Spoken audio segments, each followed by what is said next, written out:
साथियों नमस्कार, स्वागत है आप सभी का इस वीडियो में। आज का हमारा टॉपिक है पंडित सुंदरलाल शर्मा मुक्त विश्वविद्यालय प्री बीएड प्रवेश परीक्षा 2024 शिक्षण अधिगम एवं विद्यालय के सभी प्रश्नों का विश्लेषण सहित उत्तर आपको मिलेगा। इसका फ्री पीडीएफ आपको टेलीग्राम चैनल में मिल जाएगा, यूट्यूब डिस्क्रिप्शन में लिंक दिया है। तो चलिए शुरुआत करते हैं। सबसे पहले इसके प्रश्न को देख लेते हैं। देखिए आपके शिक्षण अधिगम एवं विद्यालय का है ये प्री बीएड एंट्रेंस एग्जाम 2024।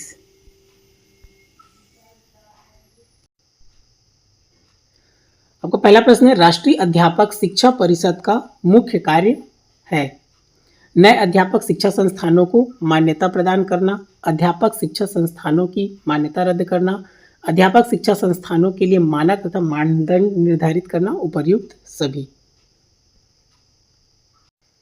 तो देखिए इसका उत्तर है उपर्युक्त सभी। सभी क्या है, ये सही है।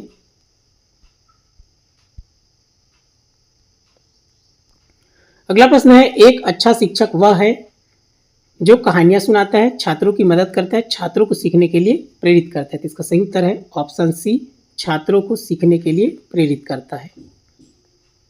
आज देख सकते हैं यहाँ से कहानियां सुनाता है मनोरंजक लेकिन केवल अकाल्पनिक ध्यान, अल्पकालिक ध्यान, सहायक लेकिन छात्र को स्वतंत्र नहीं बनाता, छात्रों की मदद करना। तो ये क्या है, जिज्ञासा और आजीवन सीखने की भावना जगाता है। कौन सा, ये वाला प्रेरित वाला।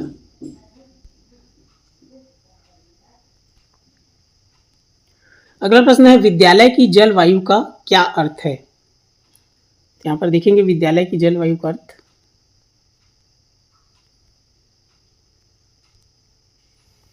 इसमें आपका भौतिक वातावरण ये नहीं है, हवा की गुणवत्ता ये भी नहीं है, शैक्षणिक सामाजिक एवं भावनात्मक पहलू विद्यालय की जलवायु। तो ये इसका सही उत्तर है।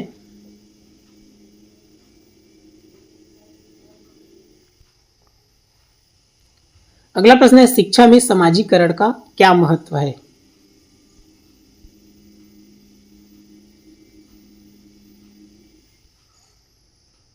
यहाँ देखिए इसका सही उत्तर है छात्रों को समाज के नियमों और मूल्यों को समझने और अपनाने में मदद करना। ऑप्शन बी इसका सही उत्तर है।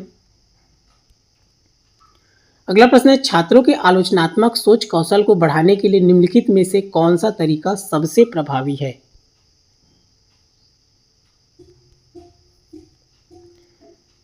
इसका उत्तर है देखिए ऑप्शन सी, ऐसी चर्चाओं की सुविधा देना जिनमें विचारों के मूल्यांकन और संश्लेषण की आवश्यकता है। ऑप्शन सी इसका सही उत्तर है।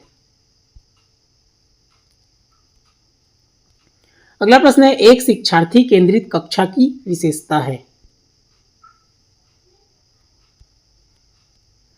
इसका सही उत्तर है ऑप्शन डी, छात्र स्वयं के सीखने की प्रक्रिया में सक्रिय रूप से शामिल हो। तो ये इसका सही उत्तर है।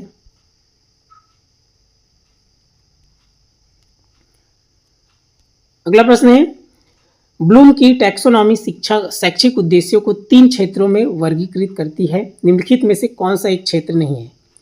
यहाँ पर देखिए संज्ञानात्मक, भावात्मक, मनोगामक, ये सही है। इसमें जो उसका क्षेत्र नहीं है वो है तकनीकी। यहाँ पर देख सकते हैं आप, जो ब्लूम का टैक्सोनॉमी का 3 कौन सा है, ये तीनों है, डी वाला नहीं है।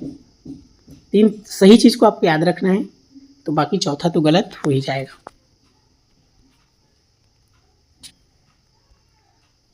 अगला प्रश्न है, संरचनावादी शिक्षण विधियां इस पर जोर देती है जानकारी के निष्क्रिय अवशोषण के रूप में सीखना।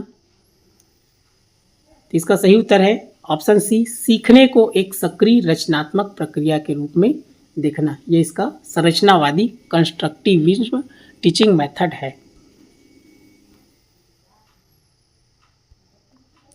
अगला प्रश्न है, सकारात्मक कक्षा वातावरण को बढ़ावा देने की सबसे अच्छी रणनीति निम्नलिखित में से कौन सी है।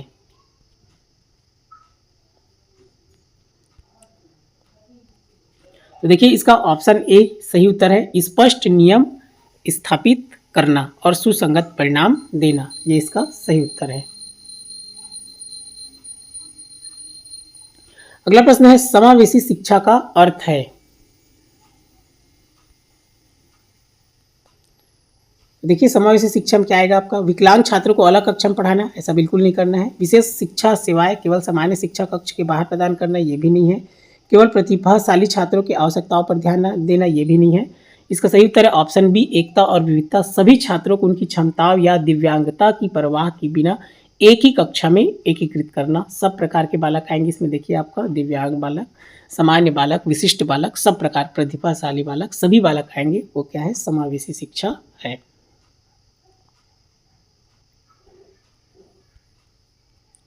अगला प्रश्न है कक्षा प्रबंधन का मुख्य उद्देश्य क्या है? तो यहाँ पर आप देखेंगे हर समय सख्त अनुशासन बनाए रखना, ऐसा बिल्कुल नहीं करना है। यह सुनिश्चित करना कार्य समय पर पूरा करना, ये भी सही नहीं है।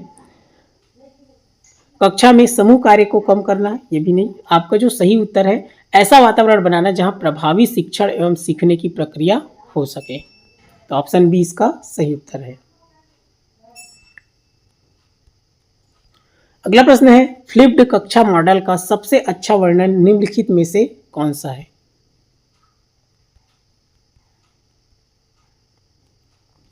यहाँ पर देखिए ऑप्शन ए इसका सही उत्तर है। छात्र घर पर वीडियो व्याख्यान देखते हैं और कक्षा में पारस्परिक गतिविधियों में भाग लेते हैं। यहाँ पर देख रहे हैं घर पर वीडियो व्याख्यान देख रहे हैं, उसके बाद यहाँ पारस्परिक गतिविधि में भाग ले रहे हैं।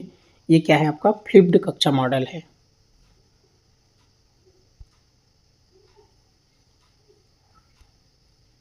अगला प्रश्न है शिक्षा के संदर्भ में स्कैफोल्डिंग का क्या अर्थ है?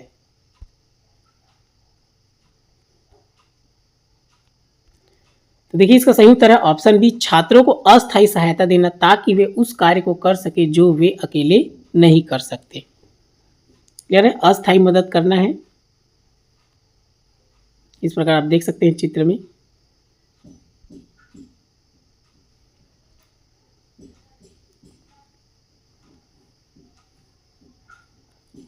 अगला प्रश्न है योगात्मक आकलन का मुख्य उपयोग है?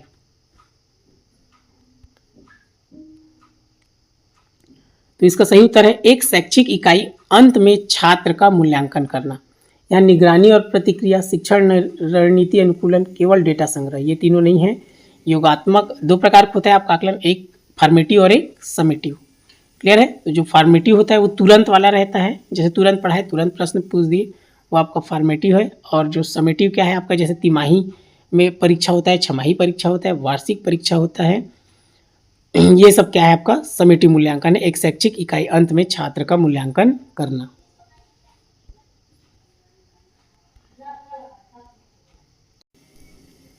अगला प्रश्न है निम्नलिखित में से अंतर्निहित प्रेरणा का एक उदाहरण कौन सा है?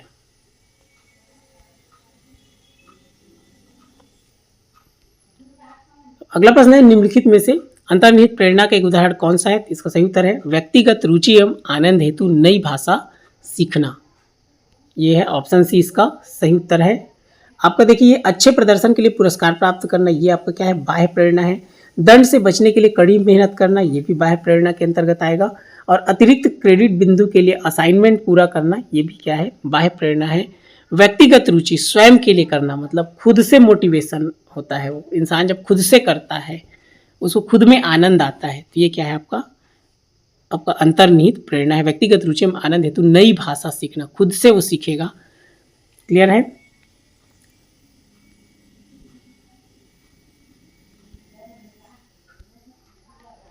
अगला प्रश्न है निम्नलिखित में से परियोजना आधारित सीखने की एक विशेषता कौन सी है?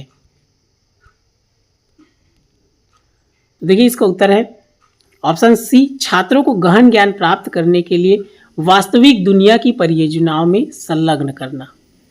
क्लियर है? तो ऑप्शन सी इसका सही उत्तर है।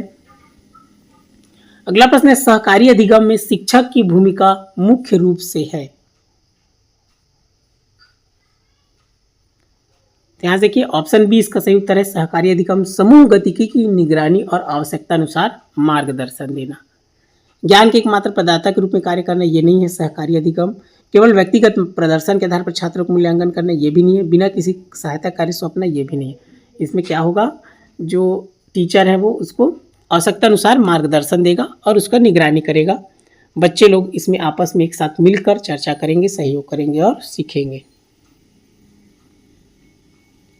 अगला प्रश्न है अनुभवात्मक अधिगम शब्द को सबसे अच्छा किस रूप में परिभाषित किया गया है?